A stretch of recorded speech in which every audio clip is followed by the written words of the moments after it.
Just got back from the doubleheader weekend in Columbus. Yikes. I'm massively exhausted. But we have a top breakdown metagame discussion. Talk about coming out of the PPG. I also want to talk a little bit about my personal weekend, my scrub devers, and, well, just hanging out with the boys this weekend. So, this is discussion time from the weekend. Let's dig into this, shall we?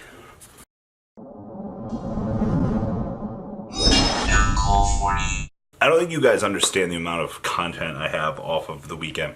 We literally have a discussion with both Simone and Triff that you guys get to look forward to.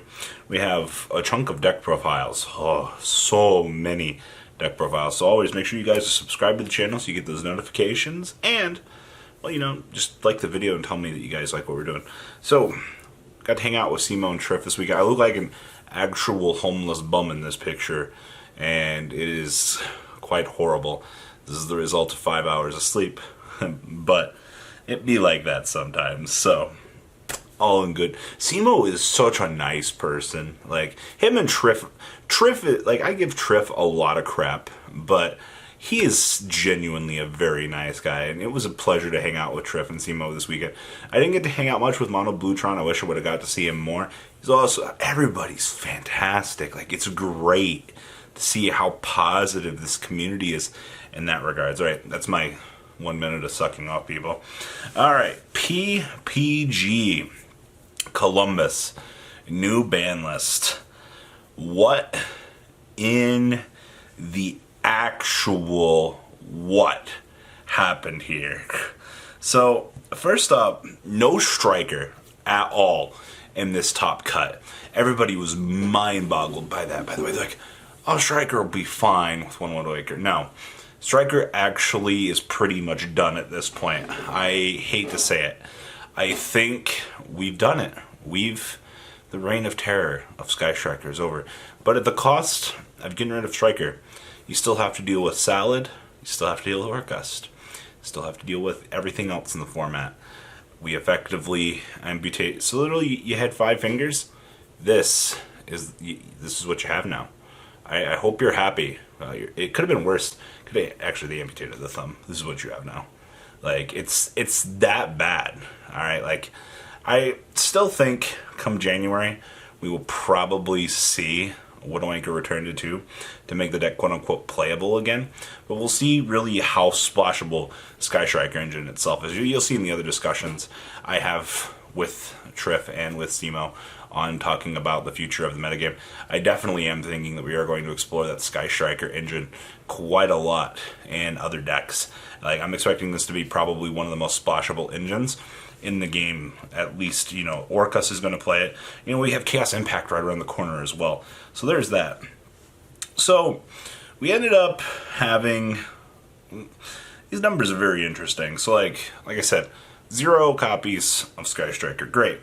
We had 3 Orcust. Alright, that shouldn't really surprise anybody.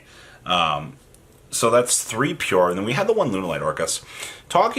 I have the Lunalight deck profile, and looking at that list and the ratios and things like that, it's actually kind of interesting.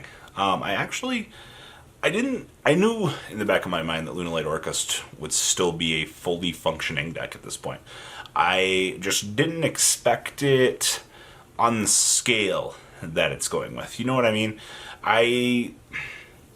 If we're going to have to see this deck, especially with IP Masquerena being a dark now, so when you're going down the whole Orcust shenanigans line, I have to understand that it's going to be difficult for other decks to have to try to break that, because now your opponent's going to have the Unicorn Interruption on their turn too, so good luck.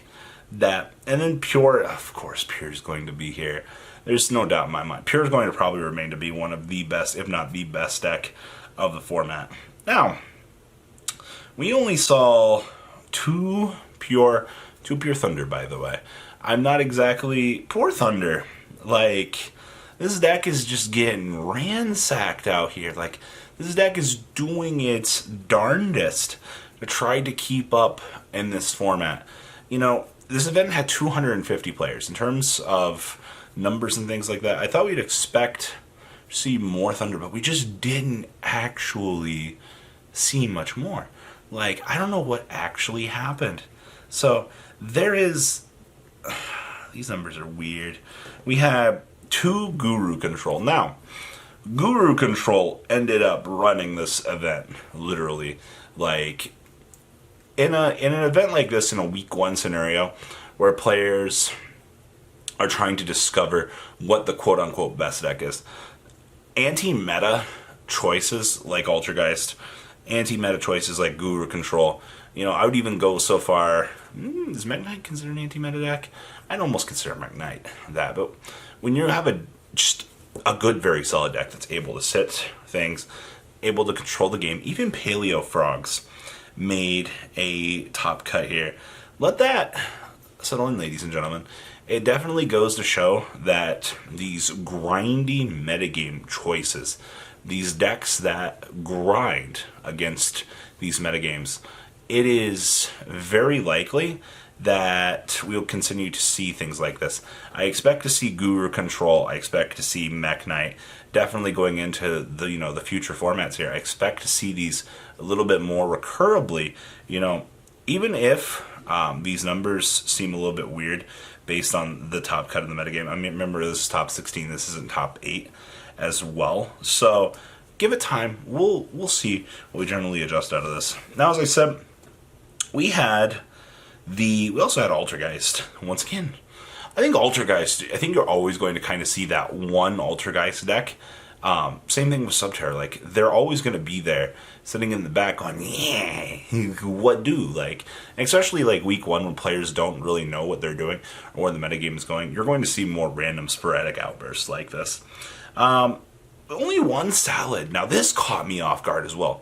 So, like, Salad's supposed to be a really good deck, right? Like, one of the absolute best. But Phantasme is okay, so when Striker goes away, Phantasme is kind of dog butt. Actually, like, it's kind of sad right now.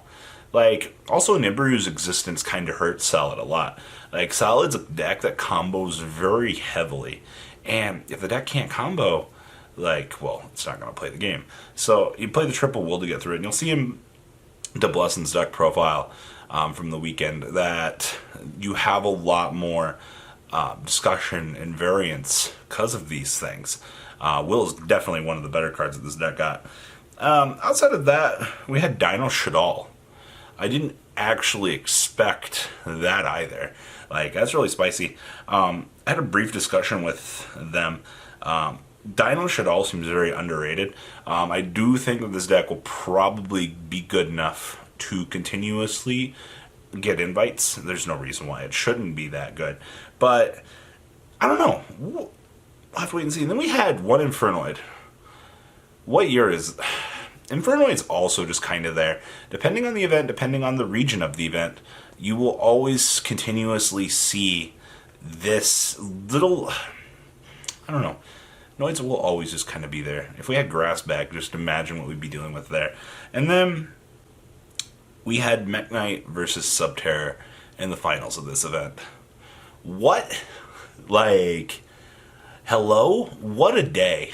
Like, had you told me that probably the first tournament of the new format, being this large, would see Mekk-Knight versus Subterror, I'd be like, hello? There's no way that's the metagame. Why would that be the metagame? Well, it happened. It was very interesting. So that was your PPG in a nutshell. My friend ended up going 8-1, Keegan, playing in the last format regional. He got 7th place out of 504 people playing Altergeist. And the deck is geared towards the new ban list. So I will be bringing you guys that. We just actually got done filming this for that. So I'll have that queued for later in the week. There's so much information to have right now. And we're heading into Chaos Impact sneak peek here. Heading into Chaos Impact Legality very soon. And there's just a lot to help out this community with in terms of metagame advice. So I'll share everything I got throughout the week. Bear with me, we'll have market watches and stuff planned as usual, but It's going to be a really busy week. So, guys, like I said, make sure you're subbed to the channel. Make sure you turn on those bell notifications to get all that information. And let's make this one heck of a good week. See you guys on the flip side. Peace out. The ride never, well, truly ends. Thank you, patrons. Without you guys, I don't know what I'd be wearing in these videos. I might be a truffle shuffle incident all over again. Guys, please also check out VanCole40 for some awesome Vanguard content. Some other interesting stuff you might find up here on the left or in the description as well. Thanks for watching.